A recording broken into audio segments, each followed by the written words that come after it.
Hay historias que parecen inventadas, hasta que empezás a notar que algo no encaja, lugares donde las reglas no funcionan, personas que no deberían existir y encuentros que dejan marcas, incluso después de terminar. Esta noche te voy a contar 3 historias, 3 casos distintos, pero con algo en común. Ninguno debería haber pasado. La guardia estaba casi vacía esa noche, como suele pasar después de la medianoche, cuando los casos urgentes bajan y todo entra en una calma engañosa. Yo estaba completando unas planillas cuando escuché movimiento en la entrada. No fue un ruido fuerte, fue más bien un silencio que se rompía. Cuando levanté la vista, la vi. Entró caminando despacio, sin apuro, con un vestido blanco que no tenía sentido en ese lugar. Estaba limpio, demasiado limpio para la calle a esa hora. Su forma de moverse era lo primero que incomodaba en Rígida, como si cada paso estuviera calculado. No miraba a nadie, pero todos la miraban a ella, y todos reaccionaban igual. Nadie decía nada, pero algo en el ambiente cambió. Una sensación de rechazo inmediato, instintivo, difícil de explicar. Cuando la hicieron pasar a la sala de observación, me tocó atenderla. Me acerqué con lo básico: un tensiómetro, linterna, estetoscopio. Fue ahí cuando la vi de cerca. Su rostro no tenía imperfecciones. No es que fuera linda, era otra cosa. No había poros, no había textura real. La piel era lisa, uniforme, como si estuviera hecha de algún material sintético. No tenía cejas, ni un solo vello visible. Cuando apoyé los dedos en su muñeca para tomar el pulso, sentí algo que todavía no puedo describir. Bien, no era piel. Era frío, pero no como el frío de alguien enfermo. Era un frío muerto, seco, como tocar cera endurecida. Intenté hablarle varias veces. Nombre, edad, qué le pasaba. Nadam no respondía. No parpadeaba más de lo necesario. No movía la cabeza, solo miraba hacia adelante, con los ojos abiertos, fijos en un punto que no coincidía con nada de la sala. El silencio que generaba no era normal. No era que ella no hablara. Era como si absorbiera cualquier intento de comunicación. Los otros enfermeros empezaron a evitar acercarse. Uno de ellos incluso dejó una bandeja en la puerta y se fue sin entrar. La sensación era clara: en cuanto más tiempo estabas frente a ella, más difícil se volvía a pensar con claridad. Decidí avanzar con un procedimiento básico. Preparé una aguja para extraer sangre. Era algo rutinario, automático, pero cuando intenté pinchar su brazo, algo no funcionó. La aguja no entró. Pensé que había fallado el ángulo. Lo intenté de nuevo con más firmeza. Esta vez, el sonido fue claro en seco, como si hubiera golpeado contra algo duro. Retiré la aguja y noté que la punta estaba levemente doblada. Probé con otra el mismo resultado. No había sangre, no había perforación, solo ese sonido antinatural que no pertenecía a un cuerpo humano. Ahí empezó el problema real. Llamé a otro médico, después a seguridad.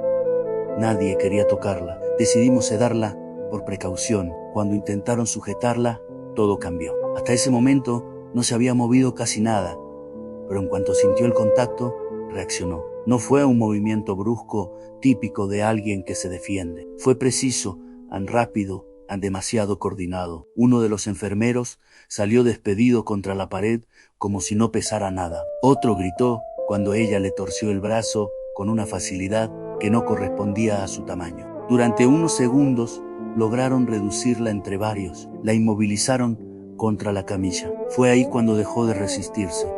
Se quedó completamente quieta otra vez, pero esta vez no miraba al vacío. Me miraba a mí, directo sin pestañear. Y entonces pasó lentamente. Empezó a abrir la boca, no como alguien que habla más despacio, más amplio de lo normal. La piel alrededor de sus labios no se movía bien, como si no estuviera diseñada para eso. Y adentro no había dientes. Había filas de estructuras finas, metálicas, alineadas de forma perfecta, como agujas. El primero en gritar fue uno de los residentes. Después todo se descontroló. Nadie sabía qué hacer. Algunos salieron corriendo, otros se quedaron paralizados. Yo no me moví, no porque fuera valiente, sino porque no podía. Mis piernas no respondían. Ella se incorporó de la camilla sin esfuerzo. No apoyó las manos, no hizo fuerza visible. Simplemente se sentó. Y después se puso de pie. El sonido fue lo peor. No fue carne moviéndose. Fueron pequeñas fracturas secas, como madera vieja, acomodándose. Empezó a caminar hacia mí, no rápido, no lento, exacto, cada paso medido. El aire alrededor cambió otra vez. Esta vez había un olor. No era sangre ni medicamento. Era algo parecido al ozono, como cuando un aparato eléctrico falla, mezclado con algo más antiguo, difícil de ubicar. Quise retroceder, pero ya estaba contra la pared. No había salida. Cuando levanté la vista, sus ojos ya no eran normales, no tenían profundidad. Eran oscuros, completamente negros, como si no reflejaran nada. Se inclinó hacia mí. No apoyó las manos, no hizo contacto, solo acercó la cara a la altura de mi oído. Sentí el frío antes que cualquier otra cosa. Y después escuché la voz. No salió de su boca como debería.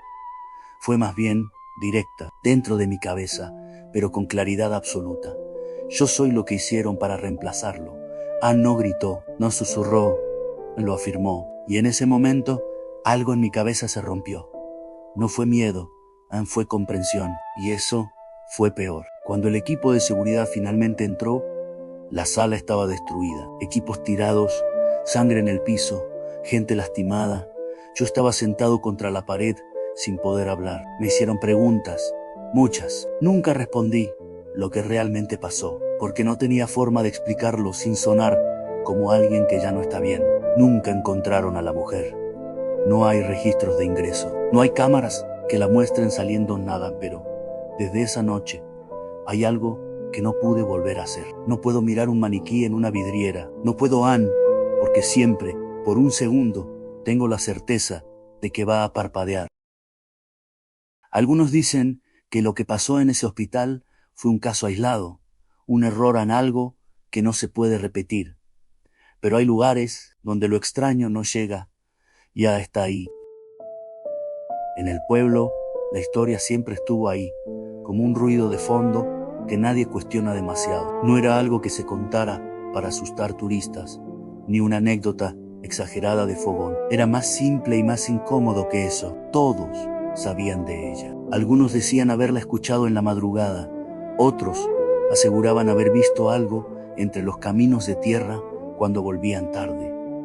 Pero verla de verdad, eso ya era otra cosa. Los pocos que decían haberla visto no daban detalles, solo cambiaban la forma de hablar del tema, como si hubiera una línea que no se podía cruzar sin pagar un precio. Mi relación con esa historia era la de cualquiera que crece escuchándola desde chico. Al principio era curiosidad, después miedo, y con el tiempo se transformó en algo que simplemente estaba ahí.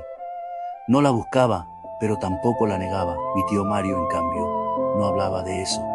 Nunca era un tipo seco, acostumbrado al campo, a la sierra, a pasar días enteros sin ver a nadie. Cuando finalmente me dejó acompañarlo a una cacería, entendí que para él la naturaleza no tenía nada de misteriosa, o al menos eso creía. La preparación del viaje fue lo que uno espera a mochilas. Comida, herramientas, el rifle que él me enseñó a cargar sin errores. Yo estaba nervioso, pero no lo demostraba. Era la primera vez que me iba tan lejos, tantos días, sin señal, sin caminos marcados. Mario me miraba de reojo de vez en cuando, evaluando si realmente estaba listo. Cuando salimos, todavía de día, el aire se sentía distinto, más limpio, más seco. Y a medida que avanzábamos, el pueblo desaparecía detrás nuestro, sin dejar rastro. La caminata fue más dura de lo que esperaba. El terreno no era parejo, las subidas eran largas y el peso del equipo se hacía sentir en cada paso. Después de varias horas,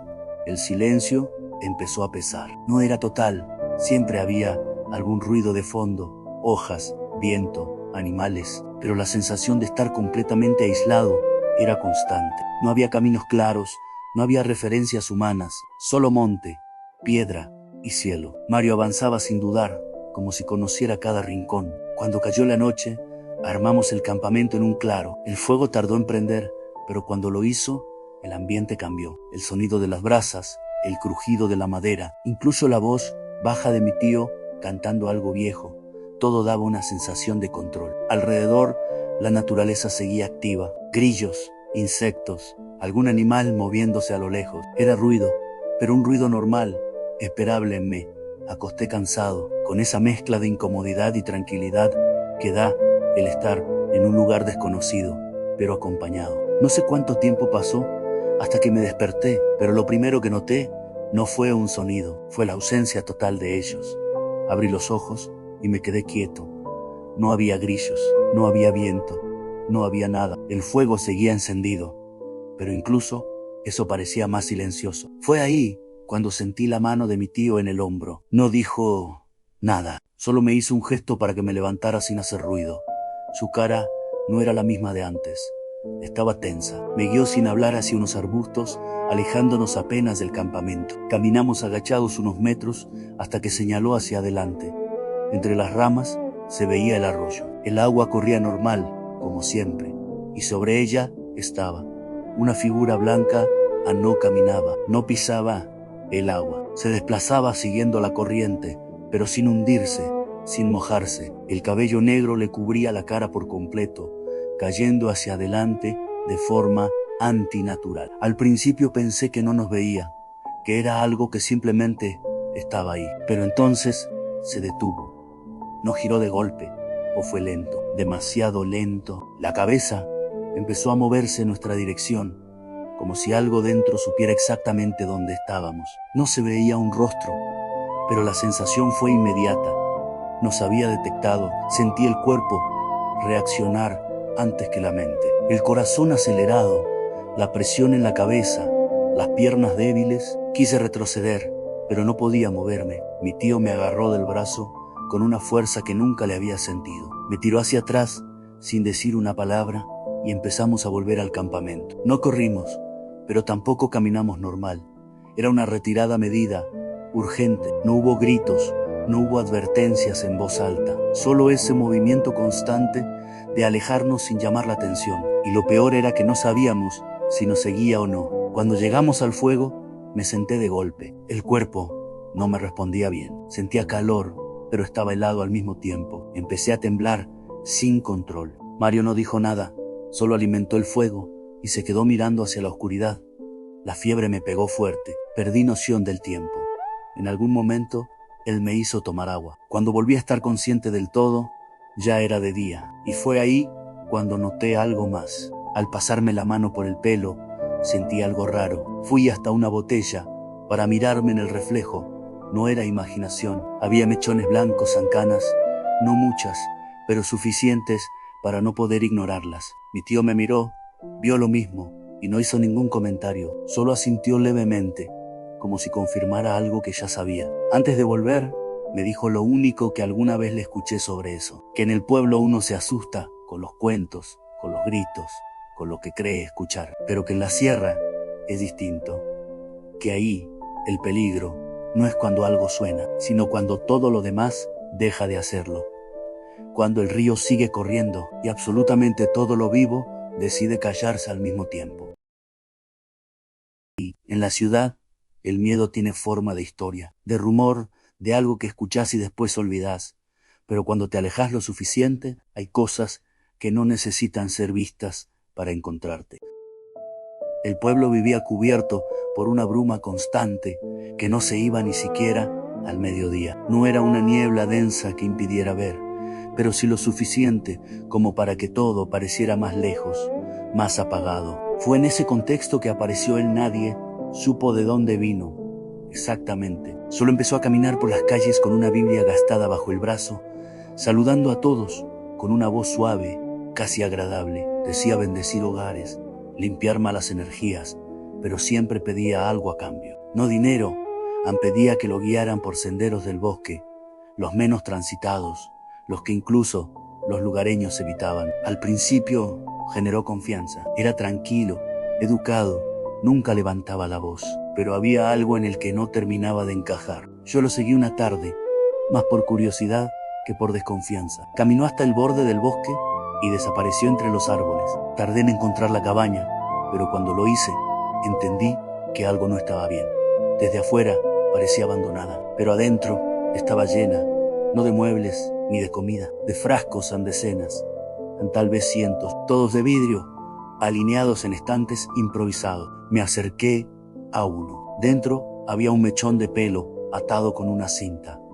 En otro, un diente pequeño, claramente de un niño. En otro, una tela doblada con cuidado. Todos tenían etiquetas, nombres, fechas, no eran colecciones al azar. Era un archivo metódico preciso.